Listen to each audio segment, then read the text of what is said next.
पाखंड किसे कहते हैं? पालन करने योग्य धर्म का जो खंडन करने लग जाए उसी का नाम पाखंड है। पा शब्देन त्रयी धर्म, पा शब्द का अर्थ होता है त्रयी धर्म, वेदत्रयी, वेदों के द्वारा आदेश दिया हुआ जो जीव का कर्तव्य है वही मनुष्य का धर्म है। उसके विरुद्ध जो वर्णन करे, आचरण करे, वो सब पाखंड है। तो साधु संतों में भी पाखंड बढ़ता चला जा रहा है। गृहस्थों में भी गृहस्थ अपने स्वधर्म से च्युत होते जा रहे हैं। बहुरानी सास ससुर की सेवा तभी तक करती हैं जब तक तिजोड़ी की चाबी हाथ नहीं लगी, और जहां अधिकार सब अपने हाथ में आए तो स्वामी जी के कान में मंत्र फूंकने चालू कर दिए, सुनो जी मैं आपके लिए अपने माता पिता, सखी सहेली, घर परिवार सबको छोड़ के आ गई। अब जैसे मैंने सब छोड़े वैसे आप भी सबको छोड़ो, बस हम दो और हमारे दो। तो तरुणी प्रभुता गेहे श्यालको बुद्धिदायक, उस देवी जी का पूरा प्रभुत्व घर में चलने लगता है, और सलाह लेना पड़े तो ससुराल से साले साहब आके सलाह देते हैं। श्यालको बुद्धिदायक, बेटा बेटियों का भी विवाह नहीं कर रहे, विक्रय कर रहे हैं, जहां जितने में सौदा संबंध पट जाए, जिसके कारण दाम्पत्य जीवन भी आज कलह का केंद्र बन गया है।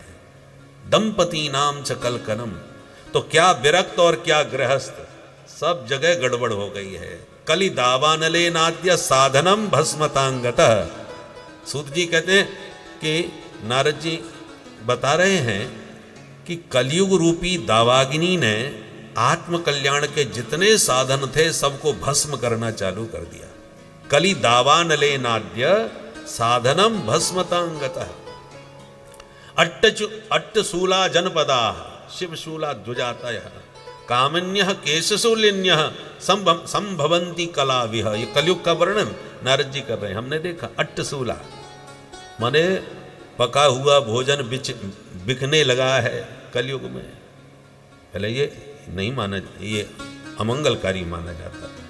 भोजन कोई भी आके करे तो भोजन प्रेम से अतिथियों को भोजन पवाया जाता था, बेचा नहीं जाता था। आज तो महाराज जब खाने का मन हो चलो, तो अट्टशूला इसको कहते हैं, पका हुआ अन्न पका करके बेचना। एक रोटी इतने की, एक दाल इतने की, ये जो है ये कलियुग के दोष है। शिवशूला द्विजातयः कामिन्यः केशशूलिन्यः। स्त्रियां अपने शरीर का सौदा करने लगी हैं। ये सब कलयुग के कुत्सित कृत्य। नारद जी कहते हैं ये सब हमने देखा, हमारा मन बहुत खिन्न हो गया। हमने सोचा आप किधर जाएं। अंत में हमने निर्णय लिया छोड़ो झंझट, चलो वृंदावन में चल के राधे राधे करते हैं वहीं। तो मैं सब छोड़ छाड़ के सीधा वृंदावन धाम चला गया, और वृंदावन में राधे राधे करते आराम से घूम रहे थे कि अचानक वहाँ भी एक विचित्र आश्चर्य देखने को मिल गया। वहाँ क्या देखा? मिले एक युवती दो बुढ़ों के बीच में बैठी बैठी रो रही थी, और दोनों वृद्ध एकदम बेहोश पड़े थे। उसको रोता देखकर मुझे दया आ गई। मैंने पूछा देवी जी आपका परिचय, क्या कष्ट है आपको, क्यों रो रही हो? तब उसने परिचय दिया। अहम भक्तिरिति ख्याता इमौ मे तनयौ मतौ ज्ञान वैराग्य नामानौ काल योगेन जर्जरौ। मेरा नाम है भक्ति देवी, ये दोनों बुढ़े मेरे बच्चे हैं, इनका नाम है ज्ञान और वैराग्य।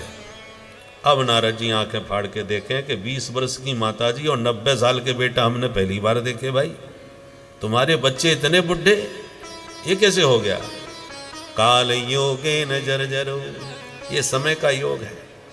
मैं दक्षिण में पैदा हुई, कर्नाटक में बड़ी हुई, महाराष्ट्र में मेरा लालन पालन खूब हुआ, पर कई पाखंडियों के प्रदेशों में पहुंच करके मैं पाखंड से पीड़ित होकर के भगी।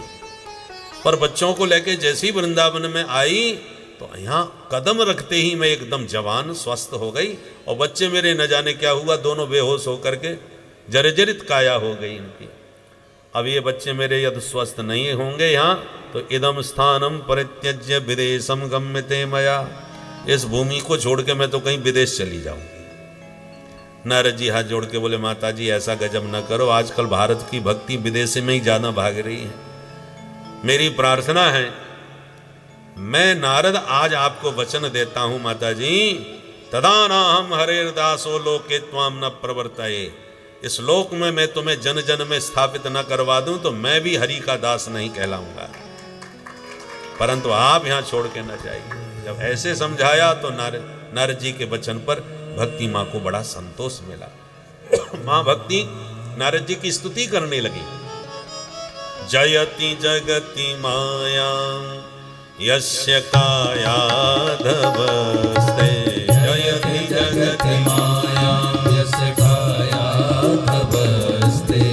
वचन रचन मेकं केवलं चाकलय्य, वचन रचनमेकं केवलं चाकलय्य। ध्रुव पदमपि यातो यत्र पातो ध्रुवोऽयम्, ध्रुव पदमपि यातो यत्र पातो ध्रुवोऽयम्। सकल कुशल पात्रं ब्रह्मपुत्रं नतास्मि, सकल कुशल पात्रं ब्रह्मपुत्रं नतास्मि। ब्रह्मपुत्रं नतास्मि। पुत्रं नतास्मि। जयति जगति माया, जयति जगति माया, जयति जगति माया। हे देवर्षि आपकी सदा जय हो, सदा जय हो। कयाधु पुत्र प्रहलाद पर आपने कृपा करी तो वो दैत्य पुत्र प्रहलाद भक्तों में शिरोमणि हो गए। आपने ध्रुव जी पर कृपा करी तो ध्रुव जी को ध्रुव तारा बना करके आकाश में दे दीप्यमान कर दिया। तो जैसे ध्रुव प्रहलाद पर आपकी कृपा बरसी बाबा, ऐसी मेरे बच्चों पर भी कृपा कीजिए। नारद जी बोले, देवी बिल्कुल दुखी मत होइए, तुम चिंता छोड़ो और हरि के चरणों का चिंतन करो। भगवान के चरणारविंद कैसे हैं? ध्येयम सदा, हर समय इनका ध्यान करो। आज किया कल नहीं, ऐसा नहीं, सदा सर्वदा ध्येयम, हर क्षण हर समय ध्यान करने योग्य है प्रभु के चरण। उन चरणों में चमत्कार क्या है?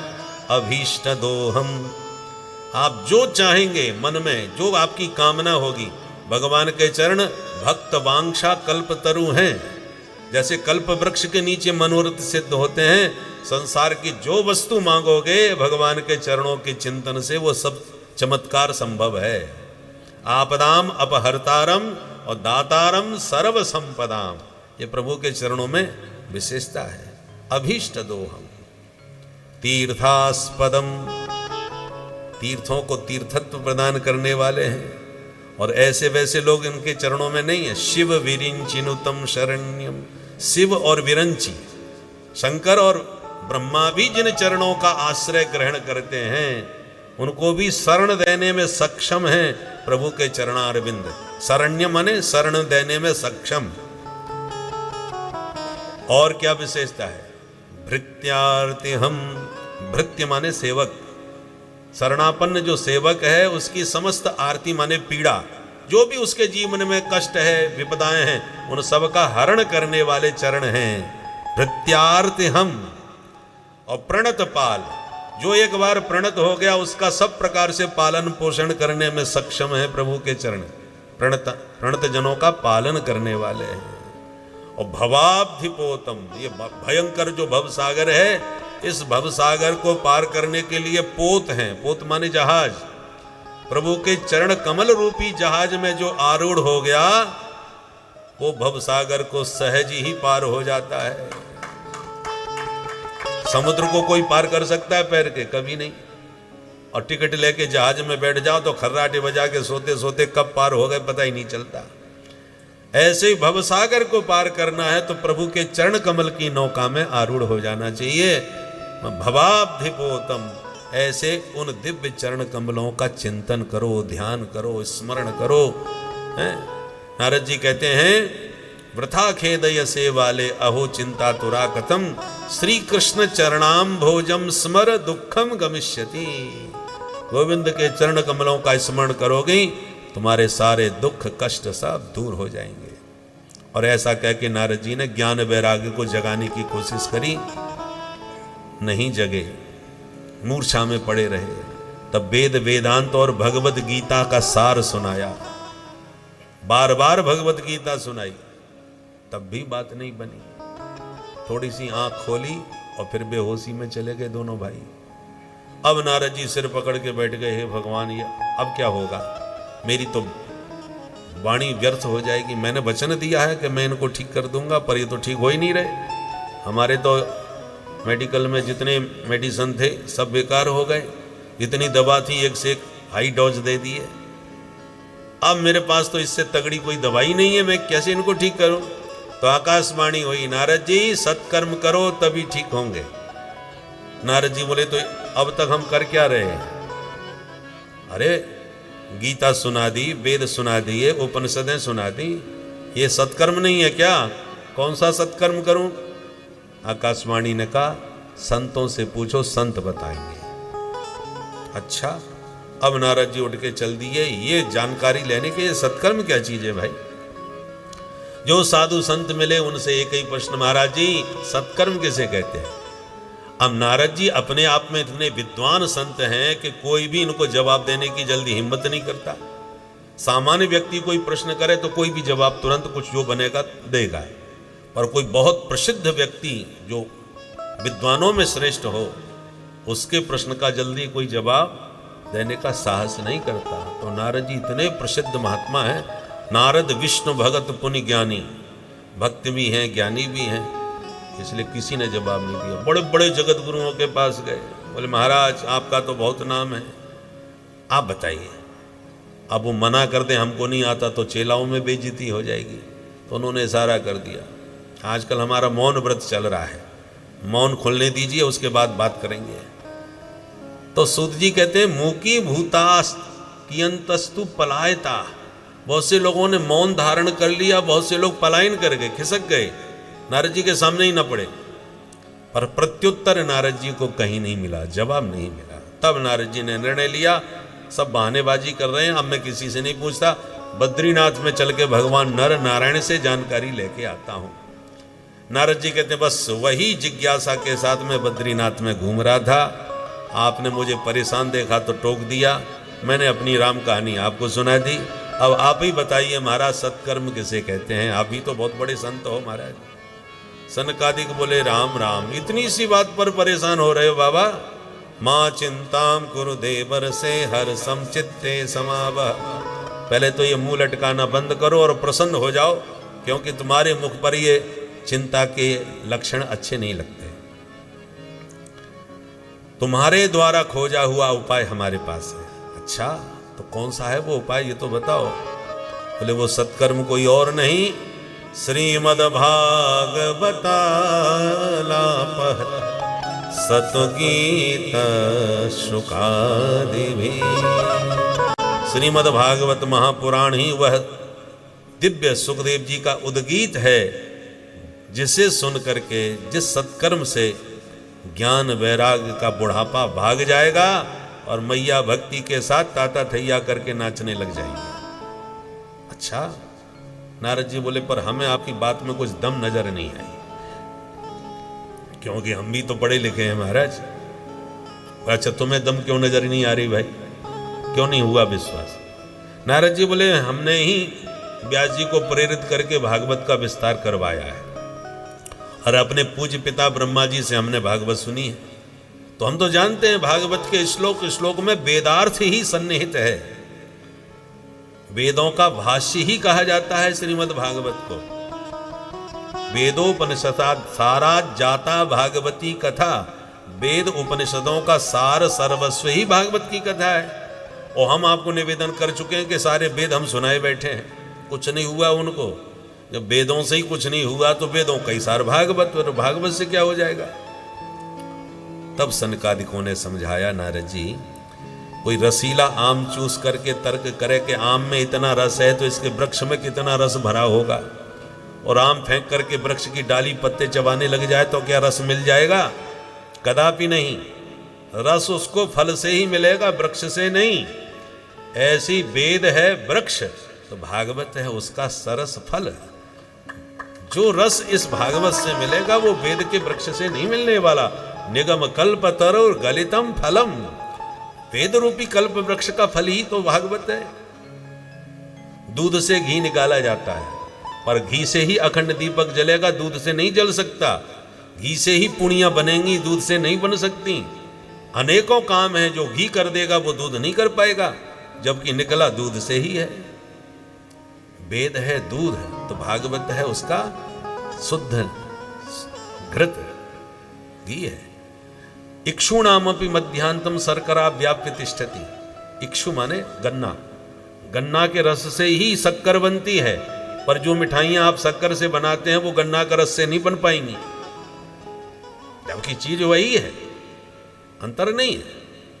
ऐसे विविध दृष्टांतों के द्वारा जब नारद जी को समझाया सनकादिकों ने, तब नारद जी का संदेह दूर हो गया और हाथ जोड़ के बोले, भैया आज हमने एक बात समझ ली। क्या? कि कोई कितना भी शास्त्र पढ़ लो, पर आप जैसे शास्त्रज्ञ संतों का सत्संग सुने बिना शास्त्रों के मर्म को समझ नहीं सकता, उसके महत्व को, उसके स्वरूप को ठीक से व्यक्ति नहीं समझ पाएगा। पर आप जैसे विद्वान संतों का सत्संग भी जल्दी सुलभ नहीं होता। कब सुलभ होगा? भाग्योदयेन बहुजन्म समर्जितेन सत्संगमं च लभते पुरुषो यदा वै अज्ञान हेतु कृत मोह मदान्धकार नाशं विधाय हितदोदयते विवेक। बहुजन्म समर्जितेन भाग्योदयेन, अनेक जन्मों का भाग्य जब फलीभूत होता है तब जीव को दिव्य सत्संग सुलभ होता है। और सत्संग से क्या होता है? उदयते विवेक, व्यक्ति का सोया हुआ विवेक उदित हो जाता है, माने जागृत हो जाता है। जैसे सूर्योदय होता है ऐसे विवेक का उदय होता है। और सूर्य का उदय होते ही जैसे अंधकार मिट जाता है और रात्रि भाग जाती है, ऐसी जब हमारा सत्संग के द्वारा विवेक जागता है तो मोह की निशा भी मिट जाती है और अज्ञान का अंधकार भी समाप्त हो जाता है। इसलिए गुरुदेव का काम यही है, बंदव गुरुपद कंज कृपा सिंधु नर रूप हरि महामोह तम पुंज जासु बचन रवि कर निकर। संत सदगुरु का वचन रवि रश्मियों के समान होता है, जैसे सूर्य की किरणें निकली और अंधकार भाग गया और रात्रि समाप्त। ऐसे ही सत्संग के द्वारा मोह की निशा मिट जाती है, अज्ञान का अंधकार समाप्त हो जाता है। पर ऐसा सत्संग मिलेगा तभी जब आपके अनंत जन्मों का पुण्योदय हो। जन्मांतरे भवेद पुण्यम तदा भागवतम लभेत, ऐसे नहीं। इसी का अनुवाद गोस्वामी जी करते हैं, बिनु सत्संग विवेक न होई, बिनु सत्संग विवेक न होई, बिनु सत्संग विवेक न होई, बिनु सत्संग विवेक न होई, राम कृपा बिनु सुलभ न सोई, राम कृपा बिनु सुलभ न सोई, राम कृपा बिनु सुलभ न सोई, राम कृपा बिनु सुलभ न सोई, राम कृपा बिनु सुलभ न सोई, राम कृपा बिनु सुलभ न सोई, राम कृपा बिनु सुलभ कृपा बिनु सुलभ कृपा बिनु सुलभ न सोई। भगवान की कृपा के बिना ऐसा दिव्य सत्संग सुलभ नहीं होता। सनकादिक बोले, हम तो सुनने के लिए घूम रहे थे।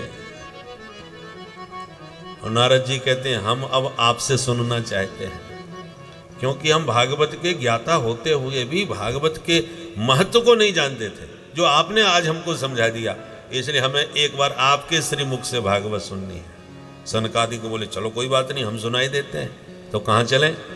बोले गंगा द्वार समीपे तो तटमानंद नाम कब। चलो हम हरिद्वार में चलते, गंगा के किनारे। तो बद्रीनाथ से उतर के गंगा के किनारे हरिद्वार में आ गए कथा करने के लिए।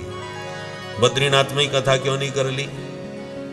बद्रीनाथ में कथा करते तो पता चलता 4 वक्ता बैठे हैं और 1 श्रोता नारद जी, क्योंकि बद्रीनाथ में पहले लोग जल्दी से पहुंच नहीं पाते थे, बहुत दुर्गम यात्रा थी। कब जाते थे? जब घर से फ्री हो जाते थे, लौट आए तो ठीक, नहीं तो जय सिया राम।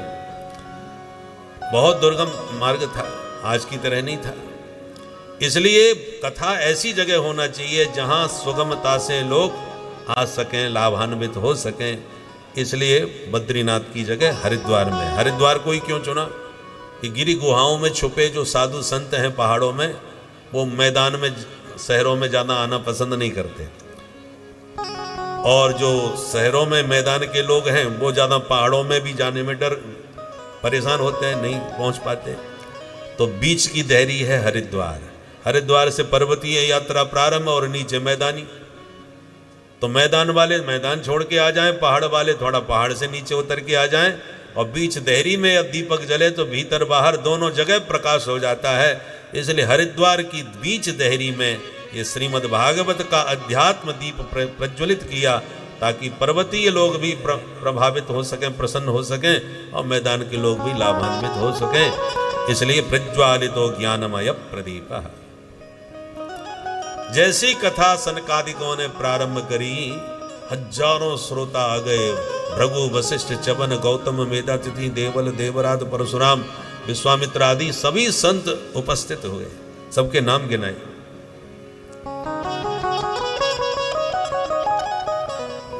और महिमा गा रहे थे सनकादिक भागवत की। सदा सेव्या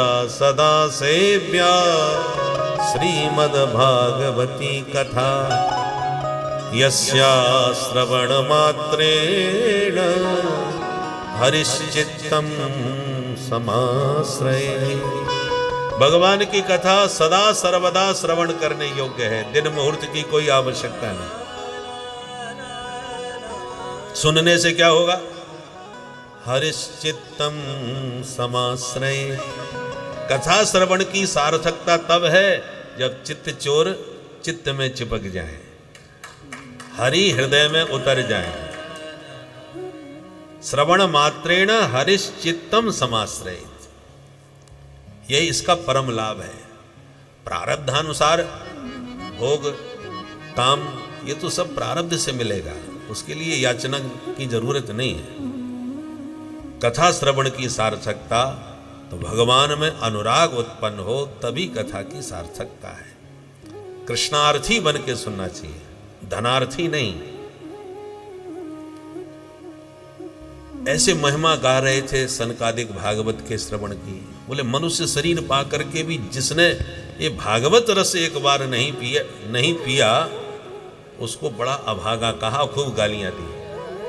वो सठ है, श्वास लेता हुआ मुर्दा है, गधे के समान है, जिंदगी भर उसने संसार का बोझा ढोया है, जीवन को सार्थक कदापि नहीं कर पाया यदि इसने ये रसपान नहीं किया।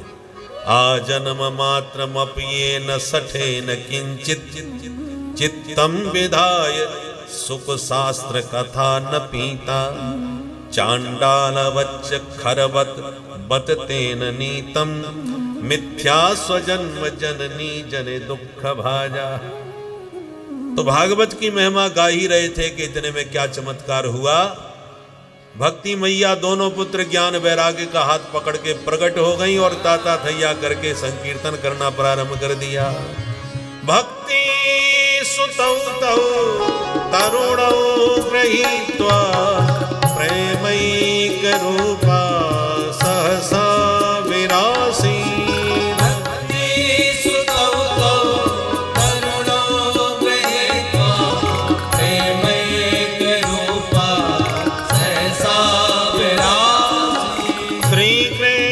गोविंद हरे मुरारे नाथेति नामानि मोह बदन।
भवानी की सब देख करके आश्चर्यचकित हो गए, ये बीच में कहां से प्रकट हो गई भाई। कथम प्रविष्टा कथमागतेयम मध्य मुनीनाम इति तर्कयन्तः।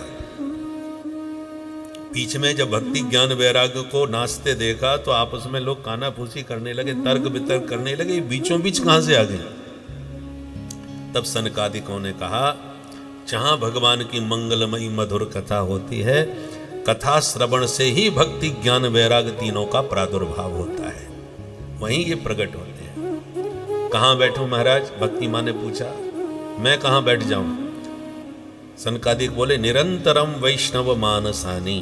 ये जितने वैष्णव भक्त श्रोता बैठे, इन सबके मन मंदिर में आप जाकर के विराजमान हो जाओ, क्योंकि भक्ति जहां विराजमान होती हैं वहां भगवान को बुलाना नहीं पड़ता, भगवान बिन बुलाए भागे चले आते हैं। इसलिए गोस्वामी जी ने सुंदर कांड में भगवान से केवल भक्ति मांगी और कुछ नहीं। नान्या स्पृहा रघुपते हृदये मदीये सत्यम बदामि च भवान अखिलांतरात्मा। मैं सत्य कह रहा हूं, मुझे कुछ नहीं चाहिए, न अन्य स्पृहा। तो वे चाहिए क्या? बोले, भक्तिम प्रयक्ष रघुपुंगव निर्भराम में कामादि दोष रहितम कुरु मानसं च। आप केवल अपने चरण कमलों की भक्ति दे दो, क्योंकि वो भक्ति जब आएगी तो हमारे हृदय में झाड़ू पोंछा लगा के घर को चमका देगी। कामादि दोष रहितम, जितनी भी गंदगी हमारे अंतः में है, काम क्रोध लोभ मोह मद मात्सर्य ईर्षा द्वेष छल कपट, इन सब में झाड़ू मार करके साफ कर देंगी, हमारे मन मंदिर को सुसज्जित कर देंगी, सुशोभित कर देंगी, और जिस सुंदर भवन को देखकर आप बिन बुलाए भागे भागे चले आएंगे। तो सकल भुवन मध्य निर्धनास्ते धन्या। त्रिभुवन में वो व्यक्ति कितना भी निर्धन हो दुनिया की दृष्टि में, पर सबसे अधिक धन्य वही है। कौन? निवसति हृदय येषाम श्री हरेर भक्ति रेखा। जिसके हृदय में भक्ति का निवास है, वो त्रिभुवन में सबसे अधिक परम प्राणी है। क्योंकि भक्ति को देकर हरिरपि निज लोकम सर्वथा तो विहाय। ठाकुर जी भी अपना निज लोक हमेशा के लिए छोड़कर प्रविशति हृदय तेषाम भक्ति सूत्रोपनद्ध, उस भक्त के हृदय में जबरदस्ती प्रविष्ट हो जाते हैं, घुसपैठिया की तरह घुस जाते हैं।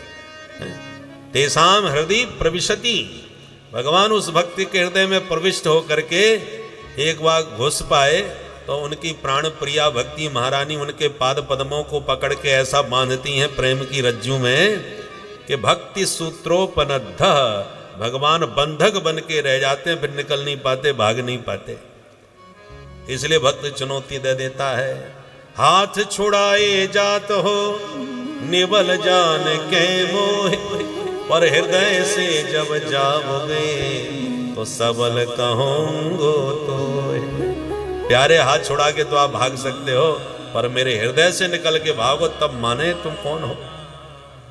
हृदयात यद निष्क्रांति पौरुषम गणयामि ते, क्योंकि भगवान अपने भक्त का हृदय छोड़ के भाग ही नहीं पाते, बंधक बन जाते हैं। इसलिए भक्ति मां को सबके हृदय में निवास स्थान सनकादिकों ने दिया। नारद जी प्रसन्न हो गए। इसका तात्पर्य क्या है? देखो, हम सबके जीवन में भक्ति ज्ञान वैराग्य है, परंतु आज स्थिति यह है कि भक्ति तो जवान है और ज्ञान वैराग्य बिल्कुल बेहोशी में है, मूर्छा में पड़े हुए हैं। और भक्ति मां को यह कष्टप्रद स्थिति है। मां स्वस्थ हो और बेटा बीमार हो तो मां कैसे प्रसन्न रह सकती है? भक्ति के गर्भ से ही ज्ञान और वैराग्य का जन्म होता है। इसलिए भक्ति का मतलब भगवान के चरणों में प्रीति, यही है भक्ति। और ज्ञान का मतलब भगवत तत्व का बोध, और वैराग्य का मतलब भगवान से भिन्न जो भी जगत जीव प्रपंच है, जो भी जगत का जंजाल है, उससे एकदम विरक्ति, उनके प्रति त्याग, ये वैराग्य है। ये तीन स्थितियां हैं। तो आप केवल भगवान के चरणों में प्रीति लगाना प्रारंभ कर दीजिए, तो उसी भक्ति के गर्भ से ज्ञान वैराग्य अपने आप पैदा हो जाएंगे। उनके लिए प्रयास करने की जरूरत नहीं।